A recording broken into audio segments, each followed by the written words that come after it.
बोले दो मित्र थे, एक नास्तिक था एक आस्तिक था। तो आस्तिक वाले को बड़ा दुख होता था कि ये ना कथा में जाता है ना भजन करता है, तो कोशिश करता था कैसे भी उसे लेके जाए। और भैया देखो, मित्र दुनिया में वही जो आपको भगवान से जोड़े, मित्र की व्याख्या वही जो आपको अच्छी चीजों से जोड़े। क्योंकि इस संसार में अगर देखा जाए ना, तो गलत आदतें हमारे जीवन में कोई देता है तो वो दोस्ती देते हैं। सबसे पहले गलत संगत दोस्तों की होती है। क्यों? कहीं गए, रास्ता में बैठे बैठे, अरे भैया, अरे हम भी तो पीते हैं, थोड़ा तू भी पी ले। वो कहेगा ना ना जी हम नहीं पिएंगे। अरे क्या हो जाएगा एक घूंट से, देख तुझे हम असली मजा दिखाते हैं कैसा होता। और बातों में बहला फुस। गलत आदतें कोई दुश्मन नहीं सिखाता, और दुश्मन की बात हम मानते भी नहीं। मान लो दुश्मन कोई हमसे कहता कि सिगरेट पियो, तो हम उससे कहते अच्छा, हमने पढ़ा नहीं है क्या पैकेट के ऊपर कि ये सेहत के लिए हानिकारक होता, जानबूझ के कर रहा है मुझे मारने के लिए, तो उसको दूर रहते उससे। पर दोस्त कहेगा हाँ हमारी भलाई के लिए कह रहा, ला भैया दोनों बैठ के संग पिएंगे, और पड़ जाते हैं उस चक्कर में। तो ऐसे मित्र हों जो आपको ऐसे गलत काम में उनसे दूर। जाके प्रिय न राम वैदेही, तजिए कोटि वैरी सम यद्यपि परम स्नेही। गोस्वामी तुलसीदास जी ने विनय पत्रिका का ये पद मीराबाई को लिख के दिया था कि चाहे तुम्हारा कोई कितना करीबी हो, पर अगर वो भगवान के विरुद्ध है और भगवान के विरोध में लेके जा रहा है, तो कितना भी प्रिय त्याग दो उसको, वो तुम्हारा स्नेही नहीं हो सकता। तो मित्र वही जो आपको कथा में लेके आए, वृंदावन लेके जाए, किसी संत से मिलने लेकर के जाए, वो असली मित्र होता है। तो आस्तिक जो दोस्त था उसने नास्तिक वाले से कहा भैया चल कथा में। बोला हमको कथा वथा भाती नहीं। बोले चल तो एक बार बैठ जाना, मजबूरी समझ के बैठ जा। आ गया कथा में, आ गया, कथा सुनी, मन उसका ज़्यादा लगा नहीं। कथा के बाद वो दोस्त उसे महाराज जी से मिलवाने लेके गया। बोले महाराज जी इस पे कुछ कृपा करो, भजन वजन कर ले, कुछ करता नहीं है। बोला हमको ये सब भाता नहीं, हमें नहीं नाम वाम कुछ भगवान का ले। महाराज जी ने उससे कहा देख तू आज एक साधु के पास आया है, हर कोई आदमी संत के पास जाता दक्षिणा देता, तू आज हमें एक दक्षिणा दे दे। बोले बताइए कितना पैसा चाहिए? बोले पैसा नहीं चाहिए तेरा, रख अपना पैसा अपने पास। हमारे कहने पर एक बार तू अपने मुंह से बोल दे राम, एक बार बोल दे जय श्री राम। बोला मैं ना बोलूं, कई लोग होते हैं उनको ना पता नहीं भगवान के नाम से एलर्जी होती है।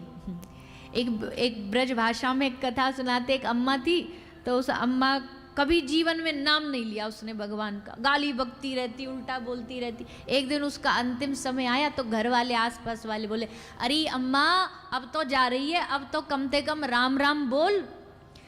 तो ब्रज भाषा में अम्मा बोली, मरते मरते भी बोली, मुंह पे ना बोलो जाए,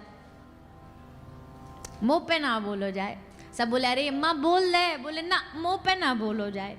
एक आदमी बोला देखो मैं बुलवाता हूँ, बड़ा समझदार आदमी आ गया, बोला अम्मा तो पे कहा ना बोलो जाए। उसने सोची हम पूछेंगे कि अम्मा तुमसे क्या नहीं बोला जाता, तो बोलेगी राम राम नहीं बोला जाता, तो राम राम भूल गया, इतने में काम बन जाएगा। तो उसने कहा अम्मा तो पे कहा ना बोलो जाए। तो अम्मा हंस के बोली बेटा जो तू बुलवानो चाहे वो ना बोलो जाए, पर बोलूंगी नहीं चाहे मर जाऊं। तो कुछ ऐसी वैरायटी के प्रजाति के लोग होते दुनिया में जो सब बोल लेंगे, बक बक कर लेंगे, पर ठाकुर जी का नाम उनसे पता नहीं क्यों ना बोला जाता। महाराज जी ने कहा भैया एक बार बोले ना ना ना हम नहीं। दोस्त ने कहा अरे साधु कह रहा है, एक महात्मा कह रहा है, एक बार बोलने से तेरा क्या घट जाएगा, एक बार बोल। बोले देख लेना एक ही बार बोलूंगा। महाराज जी बोले हाँ तो एक बार तो बोल। अब मुंह इधर उधर करके उसने कहा चलो ठीक है बोल दिया, लो जय सिया राम। महाराज जी बोले बस। उसने बोला राम, महाराज जी बोले बन गया काम, इतने में ही तेरा काम बन गया। कैसे? बोले अब एक बात सुन हमारी, तुझे दुनिया में कहीं भी कोई भी मिल जाए और तुझसे पूछे कि एक राम नाम के बदले में तुझे क्या चाहिए, मिलेगा जरूर, क्योंकि राम नाम खाली नहीं जाता। तुझसे कोई पूछे क्या चाहिए तो खुद से कुछ ना बोलना, उस पे डाल देना और कहना एक राम नाम के बदले में जो मिलता हो वो दे दो, एक राम नाम के बराबर जो हो वो दे दो। बोला ठीक है देखेंगे। चला गया। जीवन बीता, काल आया, मृत्यु आई, मरणोपरांत यम दूत पकड़ करके ले गए। चित्रगुप्त ने हिसाब किताब खोला। यमराज ने पूछा क्या अच्छा क्या बुरा? बोला महाराज बुरा ही बुरा है, अच्छा तो कुछ है नहीं। हाँ एक अच्छा है, बस एक बैलेंस में अच्छा है इसका, एक बार इसने जीवन में राम बोला था। यमराज जी बोले ठीक है, तो अच्छाई कम है बुराई ज्यादा है, पहले अच्छाई वाला इसको फल दे दो और बाद में बुराई वाला। बता एक राम नाम के बदले तुझे क्या चाहिए? तो तुरंत दिमाग की घंटी बजी। महात्मा जी ने क्या कहा था? बोला एक राम नाम के बदले में? बोला यमराज जी एक राम नाम की बराबरी तुलना में जो मिलता वो दे दो आप। अब यमराज जी भी कंफ्यूज बेचारे। क्यों? क्योंकि किसी ने आज तक उनसे राम नाम के बराबरी में क्या होता ये प्रश्न कभी किया ही नहीं।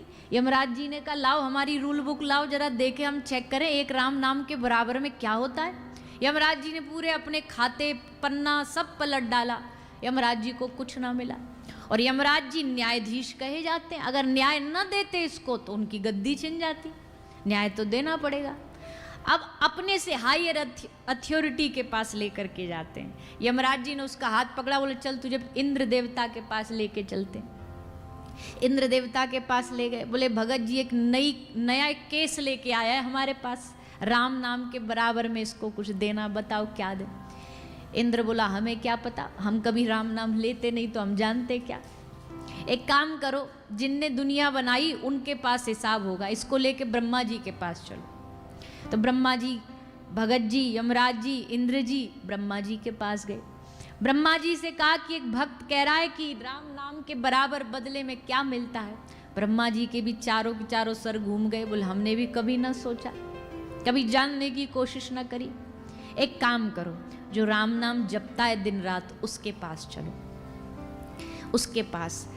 अब चलने लगे तो भक्त बोला, वो जो आदमी जीव है वो बोला हम थक गए, हमसे नहीं जाया जा रहा, हमको तो यहीं बैठे बैठे हिसाब दे दो।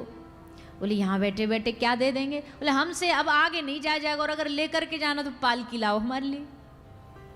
अब उसके लिए पालकी लाई गई। पालकी में इनको बिराजा गया। पालकी उठा के कौन ले जा रहे? एक कंधा पे ब्रह्मा जी, एक कंधा पे यमराज जी, एक पे इंद्र देवता लगा दिए और ले करके जा रहे भगत जी को। पहुंचे महादेव के पास। शंभो कृपा करो नाथ, ये भक्त एक जिज्ञासा लेके आए राम नाम के बदले। हंसे महादेव। महादेव ने कहा राम नाम की तुलना में क्या मिलता है ये लोग तुम सोचो, हमारा काम ये नहीं है। हमारा काम तो बस राम नाम लेने में हमें आनंद आता है इसलिए हम लेते, हमने कभी सोचा ही नहीं फल के बारे में। अब केस लास्ट में पहुंचा। कहाँ? बोले जिनका नाम है उन्हीं के पास चलो, अब तो अब वही फैसला करेंगे। तो महादेव, ब्रह्मा जी, इंद्र जी, यमराज जी सब उसको कंधा पर बिठा के पालकी में लेके गए राम जी के पास। राम जी से कहा प्रभु एक राम नाम के बदले में क्या मिलता है? राम जी मुस्कुराए और मुस्कुरा के बोले कि इस दरबार में पहली बार जिसने कोई जीवन में अच्छा काम भी ना किया हो, लेकिन आज खुद ब्रह्मा, खुद महादेव, खुद इंद्र उस व्यक्ति को अपने हाथों पर उठा करके मेरे पास लेकर के आए। इससे बड़ा तुम्हें राम नाम का फल और चाहिए क्या? ये राम नाम का ही तो फल है, जो एक राम नाम के बदले देखो कैसा इसका स्पेशल गेस्ट अपीयरेंस हो रही है, इसकी सेवा करी जा रही है। ये एक राम नाम का फल है। सोच, अगर भाव से डूब करके तू भगवान नाम लेता तो क्या आनंद आता।